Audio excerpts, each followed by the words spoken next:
Israeli আগ্রাসনে লেবাননে এ পর্যন্ত আহত হয়েছে ৭ বাংলাদেশি। রাজধানী বৈরুতে প্রবাসীদের উদ্যোগে আশ্রয় কেন্দ্রে ঠাঁই হয়েছে অন্তত ৩,০০০ বাংলাদেশির। পর্যাপ্ত আশ্রয় কেন্দ্রের অভাবে মানবেতর জীবনযাপন করছেন অনেকে। এই পরিস্থিতিতে দেশে ফিরিয়ে আনার আকুতি জানিয়েছেন লেবানন প্রবাসী বাংলাদেশিরা। বৈরুত থেকে বিস্তারিত জানাচ্ছেন মশিউর রহমান টিটু।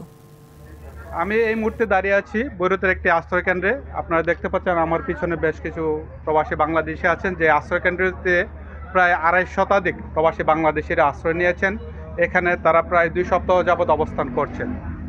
অত্যন্ত দুঃখের বিষয় যে যতই কিন্তু দিন বাড়ছে ততই কিন্তু ইসরায়েলি আগ্রাসন বৈরুতে এবং দক্ষিণ লেবাননের আগ্রাসন ততই বেড়েই চলেছে, এবং ঠিক ততই প্রবাসী বাংলাদেশিদের দুঃখ দুর্দশা বেড়েই চলেছে। আপনারা জানেন এখানে বেশ কিছু শিশু এবং মহিলা রয়েছেন, তারা কিন্তু অত্যন্ত মানবেতর জীবনযাপন করছেন। বাংলাদেশ দূতাবাসের পক্ষ থেকে যদিও কোনো আশ্রয়কেন্দ্র চালু করেনি, কিন্তু বিভিন্ন সামাজিক সংগঠনের পক্ষ থেকে বেশ কিছু আশ্রয়কেন্দ্র চালু করেছেন।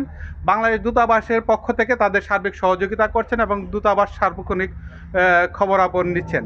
এখানে অনেকেই কিন্তু দেশে যাওয়ার জন্য আশা প্রকাশ করতেছেন, এবং ওনারা এভাবে বসে না থেকে তারা মালিক পক্ষের কাছ থেকে অনেকেই কিন্তু বেতন নিয়ে আসতে পারে নাই, যার জন্য তারা অসহায় অবস্থায় আছেন।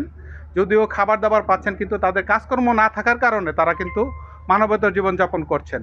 তো তারা বেশিরভাগ লোকে আশা প্রকাশ করছেন ওনারা দেশে যেতে চাচ্ছেন। এই বিষয়ে বাংলাদেশ দূতাবাসের সাথে যোগাযোগ করলে দূতাবাস কর্তৃপক্ষ আমাদেরকে অবগত করেন যে ওনারা বাংলাদেশে পররাষ্ট্র মন্ত্রণালয়ে যোগাযোগ করেছেন এবং বিভিন্ন এনজিওর সাথে যোগাযোগ করেছেন।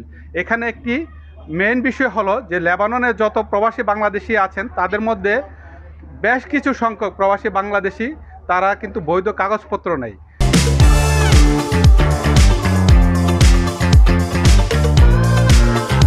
সেই বিদায়ে বাংলাদেশ দূতাবাস বলছেন যে লেবানন সরকার যতদিন পর্যন্ত তাদের পক্ষ থেকে একটি সাধারণ ক্ষমা ঘোষণা না করবেন, তাদের কিন্তু বৈধ ছাড়া অবৈধ যারা আছেন তাদের কিন্তু দেশে প্রেরণ করা সম্ভব নয়।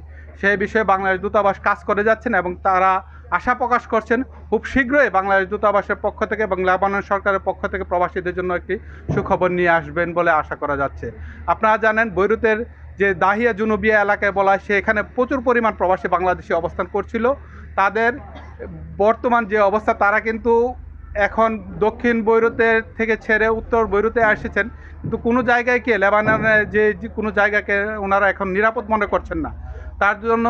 তার দরুন প্রবাসী বাংলাদেশি বহুত আতঙ্কের মধ্যে আছেন। তাই তাদের একটি আবেদন, তাদেরকে যত দ্রুত সম্ভব দেশে পাঠানোর জন্য অনুরোধ করেছেন বাংলাদেশ দূতাবাসের কাছে এবং বাংলাদেশ সরকারের কাছে। এই ছিল আমার সর্বশেষ আপডেট।